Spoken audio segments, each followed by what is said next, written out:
আমি যেটা মানে জনগণের পালস যতটুকু বোঝার চেষ্টা করছি, তাদের কথা হচ্ছে যে এখানে বিপ্লবের সময় যারা এই সরকারের নির্যাতনের শিকার হয়েছে, যারা দেশ ছেড়ে চলে যেতে বাধ্য হয়েছে, যাদের পত্রিকার অফিস সিলগালা করে দেওয়া হয়েছিল, এ ধরনের ব্যক্তিকে কেন বসানো হচ্ছে না? যেমন আমি মাহমুদুর রহমানের কথাই বলতে পারি, যে আপনি হয়তো মাহমুদুর রহমানকে ব্যক্তিগতভাবে পছন্দ নাও করতে পারেন, কারণ যেখানে আপনি ওই প্রথম আলো ডেইলি স্টার মানে যারা মাহমুদুর রহমানের মতের সম্পূর্ণ বিরোধী গোষ্ঠী, তাদেরকে দিয়ে আপনি ক্যাবিনেট সাজিয়ে ফেলেছেন। তো সেখানে আপনি মাহমুদুর রহমানকে যে পছন্দ করেন না, এটা আমরা বুঝি। কিন্তু কথা হচ্ছে আপনার পছন্দ অপছন্দের থেকে বড় কথা হচ্ছে জনগণের একটা বিরাট অংশ তাকে পছন্দ করে। এটা আপনি স্বীকার করেন বা অস্বীকার করেন, এটাই হচ্ছে ফ্যাক্ট, যে জনগণের একটা বড় অংশ এই নির্যাতিত নির্বাসিত সাংবাদিক যিনি ছিলেন এই মাহমুদুর রহমান তাকে পছন্দ করে।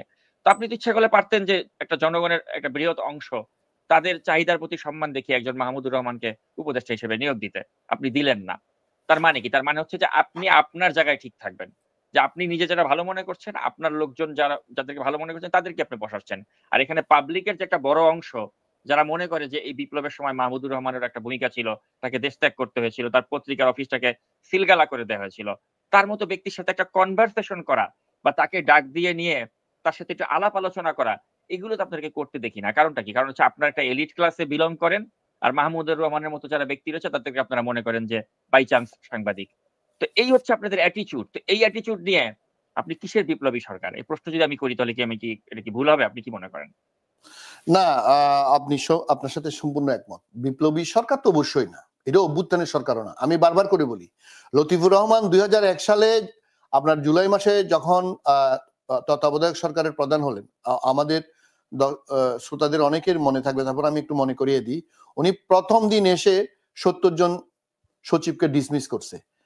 এই সরকার এসে এই আসিফ নজরুলরা, ডক্টর মোহাম্মদ ইউনূস সাহেব তো 8 তারিখ আসছেন, এই 5-7 তারিখের মধ্যে কোনো লিস্ট করতে পারে, কোনো কাজ করতে পারেনি। আজ পর্যন্ত হাসিনার দোসররা আপনি এখনো সচিবালয়ে আছে, মিলিটারিতে আছে, সিভিল অ্যাডমিনিস্ট্রেশন আছে, পুলিশে আছে, যেগুলো পালাইছে এগুলো বাদ দিলে। এটা তো বিপ্লবী তো দূরের কথা, এটা কোনো গণ অভ্যুত্থানের সরকারও না, এটা হচ্ছে একটা গতানুগতিক সরকার। কারণ তাদের, আমি তো এখানে কেউ ওই যে ওই রিভল বলে ওই মেজর জিয়ার দরকার নেই, অথবা ফিদেল ক্যাস্ট্রো বা চে গুয়েভারার দরকার নেই। ন্যূনতম কাণ্ড জ্ঞান থাকলে প্রথম দিন রাতে অন্তত পক্ষে 110 জন সচিবকে ডিসমিস করা উচিত ছিল। 70 জন জেনারেল, ব্রিগেডিয়ার, মেজর এবং লেফটেন্যান্ট জেনারেল, এই হারামজাদা খুনিগুলা এখনো ক্ষমতায় আছে। আমরা তো ওই উপদেষ্টা নিয়ে গুতাগুতি করি, আমরা ওই আপনার কি বলে প্রেসিডেন্ট নিয়ে গুতাগুতি করি, যেগুলো হচ্ছে আমি মনে করি নখদন্তহীন, কোনো ক্ষমতা নাই এদের কাছে, কোনো ক্ষমতা দেশের। আপনি জানেন যে গত 4 দিন ঢাকা থেকে কেউ গাজীপুর যেতে পারে নাই। আমি আজকে ন্যাশনাল ইউনিভার্সিটির একজন শিক্ষকের সাথে কথা বলছি যে আজকে তারা যেতে পারছে। আপনার গার্মেন্টসে আনবে, সেগুলো কারা করতেছে? আপনি মিলিটারি দিয়ে কি কন্টিনিউয়াসলি কি সিকিউরিটি দিতে পারবেন? আমরা বারবার করে বলছি 15 বছর যায় সব অফিসারদেরকে হাসিনা পদচ্যুত করছে, তাদেরকে রিইনস্টেট কেন করতেছে না? Military, police, civil. এই যে আপনি জানেন যে 3 দিন আগে এগুলো নিয়ে কেউ কথা বলতেছে না, শুধুমাত্র উপদেষ্টা 2টা পাইছে, এটা দৌড়াচ্ছে। আমি তাদের অপিনিয়নের সাথে দ্বিমত না করেও বলবো, এর চেয়ে গুরুত্বপূর্ণ জিনিস নিয়ে আপনারা মাথা কামাচ্ছেন না। আপনি দেখেন ইয়ে হয়েছে একটা, এই যে এটার নাম হলো কি আপনার দুর্নীতি দমন কমিশনের জন্য একটা সার্চ কমিটি হয়েছে।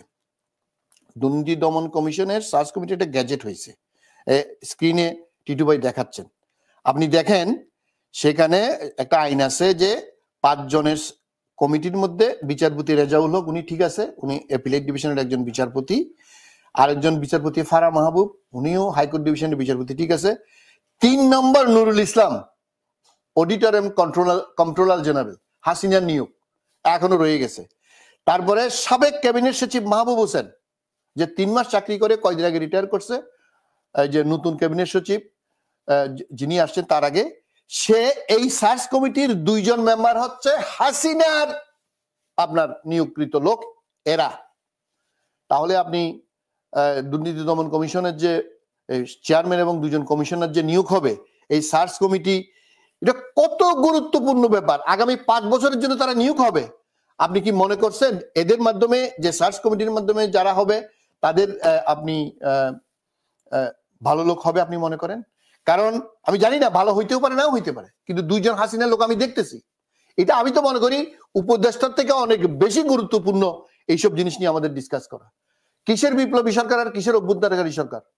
এই যে মাহবুব হোসেন হাসিনার গত 2 বছরের ক্যাবিনেট সেক্রেটারি, যত কুকর্ম করছে 2 বছরে, সে থাকবে জেলে, তার বিরুদ্ধে মিনিমাম কয়েকটা খুনের মামলা হবে। হাসিনার ক্যাবিনেট সেক্রেটারি মানে he was number 1 civil bureaucrat for last 2 years with Hasina. সে এখন আপনার দুর্নীতি দমন কমিশনের সার্চ কমিটির সদস্যের 5 সদস্যের একজন সদস্য। তাই না, আপনি যেহেতু এই প্রসঙ্গটি আনলেন, আমি এর সাথে একটু যোগ করতে চাই। এই আপনি জানেন যে বাংলাদেশ সংবাদ সংস্থা, সেখানে যিনি প্রধান সম্পাদকের দায়িত্ব পালন করেছিলেন, সে আবুল কালাম আজাদ। আপনি জানেন যে সে কত বড় হাসিনার একজন দোসর ছিল, কারণ সংবাদ সংস্থার এডিটর ইন চিফ। তো এখন এই বিপ্লবী সরকার ক্ষমতায় আসার পরে আমরা আশা করেছিলাম যে আবুল কালাম আজাদকে যথাযথ ব্যবস্থা তার বিরুদ্ধে করাবে, কারণ সে বাসের মাধ্যমে ৭০ কোটি টাকা সে আত্মসাৎ করেছিল। তো তার বিরুদ্ধে দুর্নীতি, তথ্য অধিকার আইন অনুযায়ী তার বিরুদ্ধে মানে অনেকগুলো মামলা চলমান ছিল, দুর্নীতি দমন কমিশন সেগুলোকে তদন্ত করছিল। তো এখন এই যে আজকে আমার কাছে একটা চিঠি আসলো, এটা হচ্ছে উপপরিচালক জনসংযোগ মোহাম্মদ আক্তারুল ইসলাম, তিনি সই করেছেন দুর্নীতি দমন কমিশনের কার্যালয় থেকে। তো এখানে তারা যেটা বলার চেষ্টা করছে যে এই যে প্রায় 200 কোটি টাকার যে আর্থিক দুর্নীতি এবং অনিয়ম ছিল আবুল কালাম আজাদের বিরুদ্ধে, তারা এগুলোকে অভিযোগটি কমিশনে তারা গৃহীত হওয়ার কোনো তথ্য তারা পায়নি।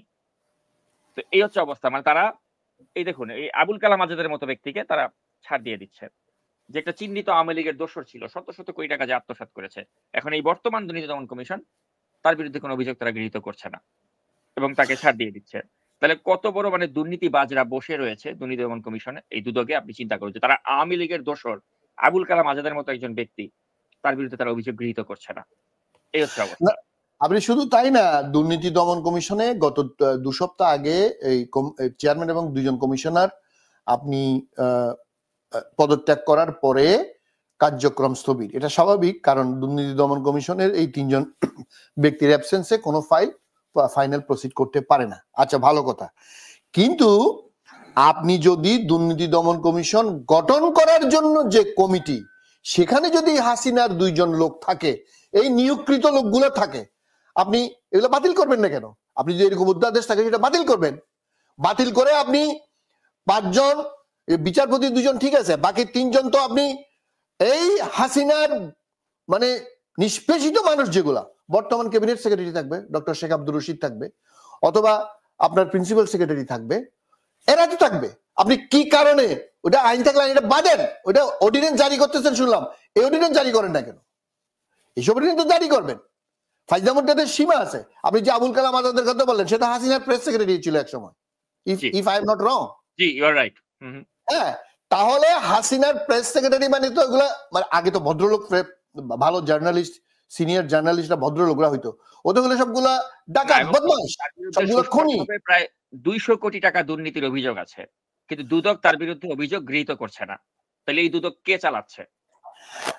এই দুদক তো, আপনি দুদকের একজন, ওই দিন আমরা যে ডিসকাস করলাম, দুদকের একজন কি মাহমুদ হাসান জাহাঙ্গীর নামে একজন আছে, আপনার উকিল আছে, যে বিভিন্ন মামলা এখনো পরিচালনা করে। খুরশিদ আলম খান, এই যে হারামজাদা বেগম খালেদা জি এবং ডক্টর মোহাম্মদ ইউনূসের বিরুদ্ধে যে আর্গুমেন্ট করছিল, তার জুনিয়র সে আপনার বেগম খালেদা এবং ডক্টর মোহাম্মদ ইউনূসের বিরুদ্ধে আদালতের বাইরে গিয়েও সে অপমানজনক কথা একদিন না, শুধু আপনি যদি এখনো যদি আপনি ইউটিউব খোলেন, প্ল্যাটফর্মে গান দেখবেন, সে কিরকম বাজে কথা 2 জনের বিরুদ্ধে বলছে। এই হারামজাদা তার জুনিয়র সে, আমি ওইদিন খবর পেলাম ডেস্টিনির মামলায়, সে খুরশিদ আলম খান ফোন করে এই মাহমুদ হোসেন জাহাঙ্গীরকে ইনস্ট্রাকশন দিচ্ছে কি করতে হবে কি না করতে হবে। এখনো পর্যন্ত এই মাহমুদ হোসেন জাহাঙ্গীর এখনো রয়ে গেছে। আসিফ নজরুল সাহেব, আপনি আইন উপদেষ্টা, আপনি পুরা চক্র চালান বলে আমরা জানি। অ্যাটর্নি জেনারেল আসাদুজ্জামান সাহেব, আপনাদের এই দুদকের হারামজাদা হাসিনার 5 গোলাম গুলা এখনো রয়ে গেছে।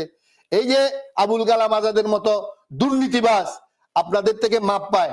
আপনারা কি এই যে বিভিন্ন রকমের আপনারা বলেন আমাদের সমালোচনা করবেন, আমরা তো আপনাদের সমালোচনা সহজে করতে চাই না, কিন্তু আপনারা যে কর্মকাণ্ডগুলা করেন, আমরা বলার পরে অনেক কিছু হয়তো করেন, কিন্তু করেন অনেক দেরিতে। কেন?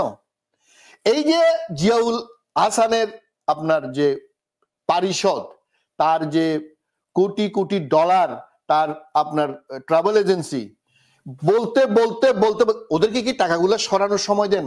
এই 2-4 জন বিদেশে পালানোর সুযোগ দিচ্ছেন? এই জেনারেল ওয়াকার সাহেব, আপনাকে আমরা এত অনুরোধ করলাম, এই 600 অতিরিক্ত লোকগুলো আপনি লিস্ট বাইর করেন না কেন? Everybody have the right to know who have been sheltered inside army camp, army cantonment in Dhaka. আপনাকে বলতে হবে সেটা, ইউ মাস্ট ডিসক্লোজ। এবং এই 70 জনের বিভিন্নভাবে আমরা যে লিস্ট আর্মি অফিসারদেরকে দিয়ে, আর্মি অফিসার যেগুলো কুলাঙ্গার, যেগুলো খুনি, যেগুলো গুমকারী, এদের ব্যাপারে আপনার অ্যাকশন এখনো হচ্ছে না কেন? কেন হচ্ছে না? এই যে lieutenant general Jahangir, lieutenant general Hafiz, security আপনি অ্যাডভাইজার, আপনারা কি করতেছেন? এই আর্মির হারামজাদাগুলা, এই খুনিগুলা, এই গুম যারা করছে সাধারণ মানুষকে, তাদের ব্যাপারে আপনাদের চুপচাপ কেন? ডক্টর মোহাম্মদ ইউনূসের মতো মানুষকে পেয়ে কি আপনারা মনে করতেছেন আপনারা যা ইচ্ছে তা করবেন?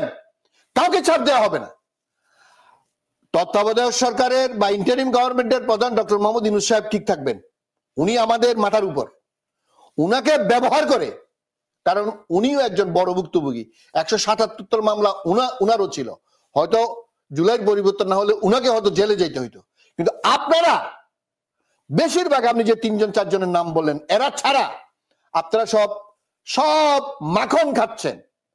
আপনারা, আপনাদের অনেক ভালো কাজ আমরা অ্যাপ্রিসিয়েট করি, যেমন অর্থ মন্ত্রণালয় অনেক ভালো ভালো কাজ করছেন, আইসিটি একটে মামলা হয়েছে, অনেক কিছু এগিয়ে আসছে, দ্রব্যমূল্যের দাম মোটামুটি নিয়ন্ত্রণে আনার চেষ্টা করা হচ্ছে, অনেক কমছে, এগুলো অবশ্যই ভালো কাজ, উই অ্যাপ্রিসিয়েট।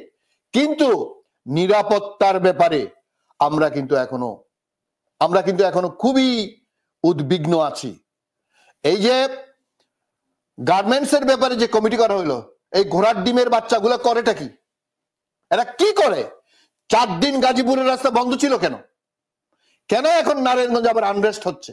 এগুলো কারা করতেছে? জেনারেল হাফিজ, জেনারেল জাহাঙ্গীর, আপনারা করেন কি? ডিজিএফআই, এনএসআই এখনো কি ভারতের দালালি করেন আপনারা? আপনাদের কাজ কি? আপনাদের জবাবদিহিতা জনসমক্ষে আসতে হবে। Other than classified information, you have to disclose every single information, what is happening over দেয়ার।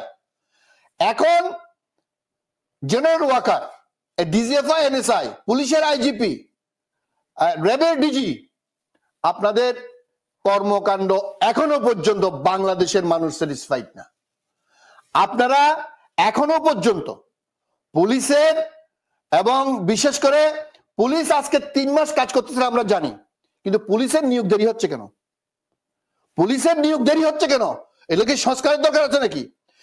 এই যে ছাত্ররা বৈষম্য বিরোধী ছাত্র আন্দোলন, আমরা যেটাই বলি, কোটা থেকে শুরু হয়েছে।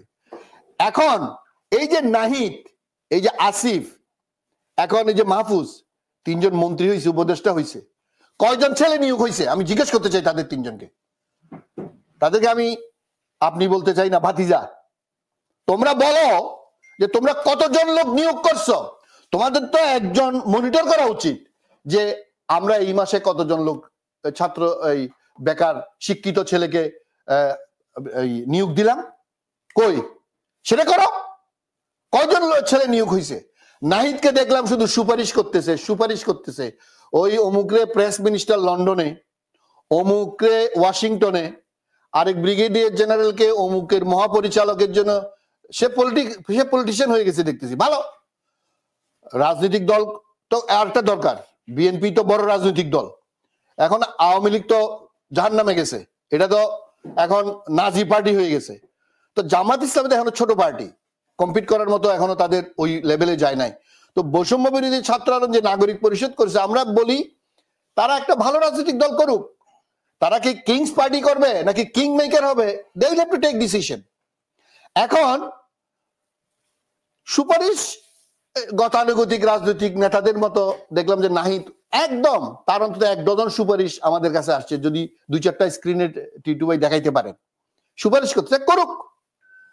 কিন্তু আরেকজনে যখন নিয়োগ করবে, তখন আবার সারজিজার হাসনার দেখি এই বাতিজারা আবার চিল্লাপাল্লা করে, অমুক হইলো কেন, তমুক হইলো না কেন।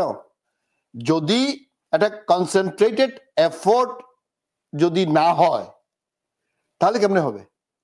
তাহলে তো হবে না। এখানে বসে একজন করবে, এখন তারা মনে হয় এখনো বুঝতে পারতো তারা কি কিং মেকার হবে নাকি কিংস পার্টি করবে।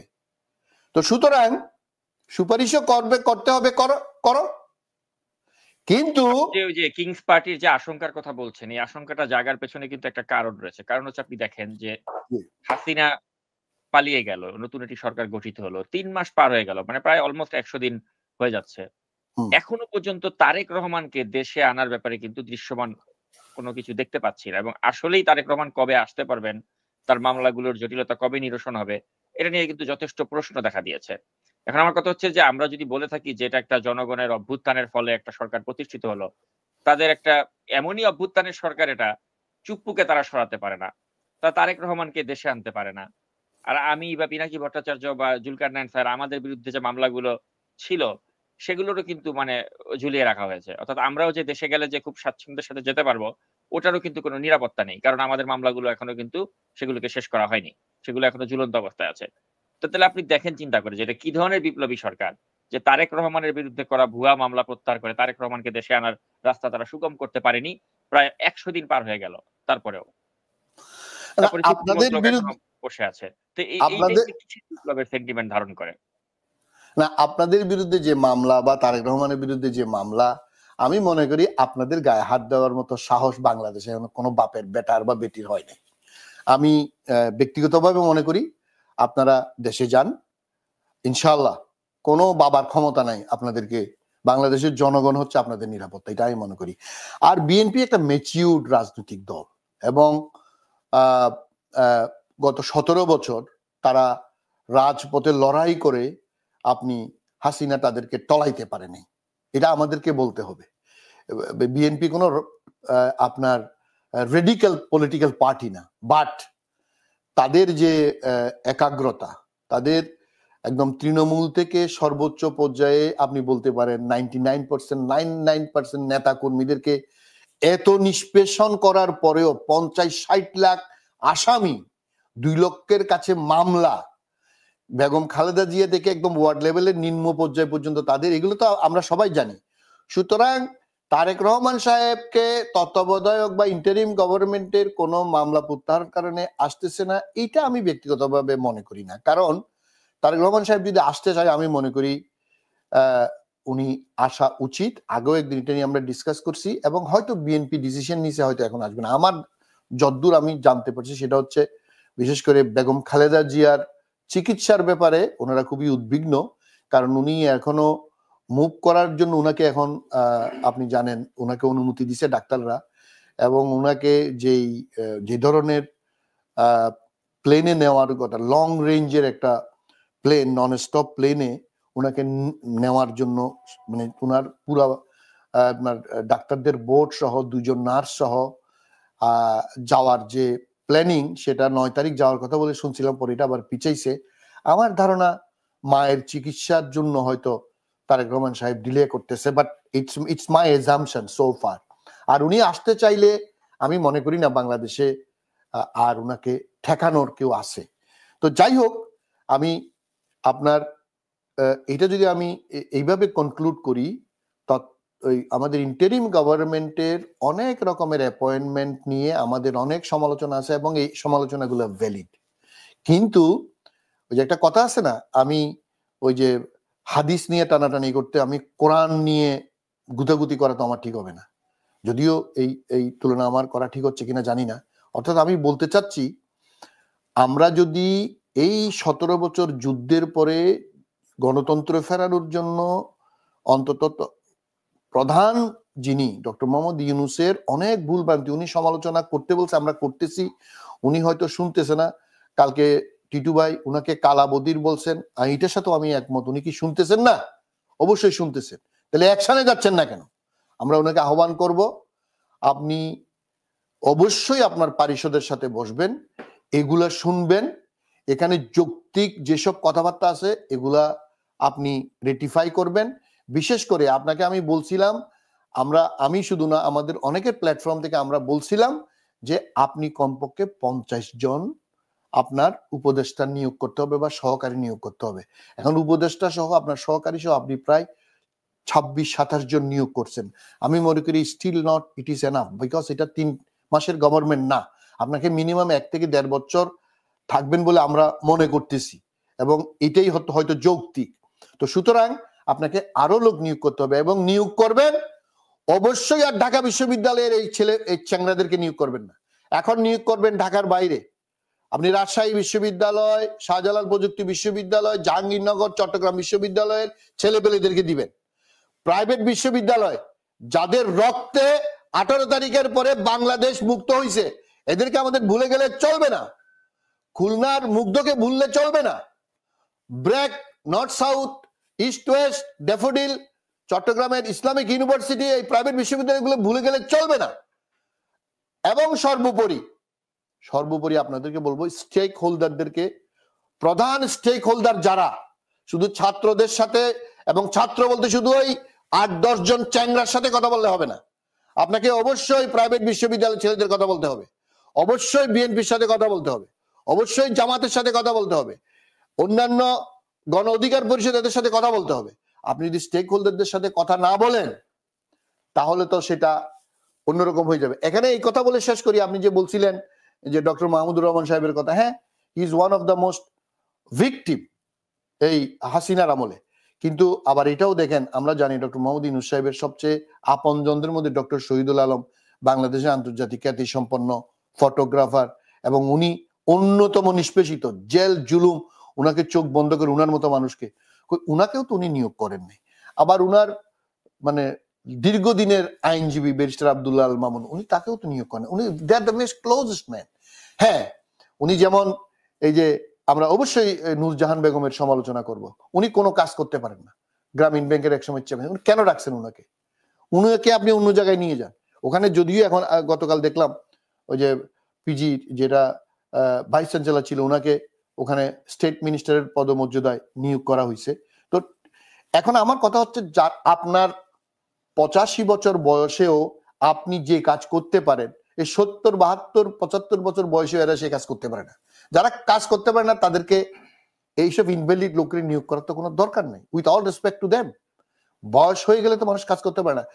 আমরা গতকালও দেখলাম, মাশাআল্লাহ, আপনি আজারবাইজানে COP29 এই যে ক্লাইমেট চেঞ্জের যে কনফারেন্স হচ্ছে, আপনি খুব দৃপ্ত পদক্ষেপে সেখানে আপনি কথা বলতেছেন। সেখানে আল আজহার বিশ্ববিদ্যালয়ের গ্র্যান্ড মুফতি বা চ্যান্সেলর যিনি, ওনাকে আপনাকে সেখানে দাওয়াত দিচ্ছেন, এবং আপনার যে কর্মকাণ্ড সেটা আমরা দেখতেছি। আপনি একজন তরুণীর মতো দৌড়াদৌড়ি করতেছেন, কিন্তু আপনার সাথে যারা সবাই আপনার চেয়ে বয়সে কম, কিন্তু এরা ইনভ্যালিড। এইসব ইনভ্যালিড লোকগুলো দিয়ে কোনো কাজ হবে না। বিশেষ করে আমি আপনাকে আবার রিমাইন্ড করব, শিক্ষা, স্বাস্থ্য, এবং সবচেয়ে ইম্পর্টেন্ট হলো আপনার সিকিউরিটি। আপনার জেনারেল জাহাঙ্গীর এবং জেনারেল হাফিজ এবং আপনার সেনাপ্রধান আপনার জেনারেল ওয়াকার, এদেরকে আরো একটু অ্যাক্টিভেট করেন। এরা যদি আপনি কাজ না করে, অ্যাকশনে না যায়, তাহলে কিন্তু এই যে এখনো পর্যন্ত 3 মাসে গার্মেন্টস ডিস্টার্ব করতেছে, পুলিশ এখনো কাজ করতেছে না, this all are very very dangerous. অবশ্যই আমরা বলবো, বাংলাদেশের 18 কোটি মানুষ এখনো আপনার সাথে আছে। অনেক আমরা সমালোচনা করব। আর যারা দয়া করে আমাদের এই ইনফ্লুয়েন্সার, যারা নিজেদেরকে এই নবী টবি ভাবতেছেন, আপনারা একটু সংযত হন ভাই। আপনাদের ব্যক্তিগতভাবে কাউকে আক্রমণ করতে চাই না। আপনি একদম গোড়া কাটে দিয়েন না, মূল উৎপাটন করে ফেলাই দিয়েন না। একটু প্রতিক্রিয়াশীল হয়েন না, ক্রিয়াশীল হন। সুতরাং বিপ্লব ভালো, অতি বিপ্লব বা প্রতি বিপ্লব ভালো না। তো সুতরাং আমরা অবশ্যই এই সরকারের সাকসেস চাই। এই সরকারের আনসাকসেস মানে হচ্ছে বাংলাদেশ ধ্বংস, গণতন্ত্র ধ্বংস। সুতরাং উই মাস্ট বি কেয়ারফুল। আমরা সমালোচনা করব, কিন্তু এমন সমালোচনা করব না যেটা আমাদের মূলে আঘাত করবে।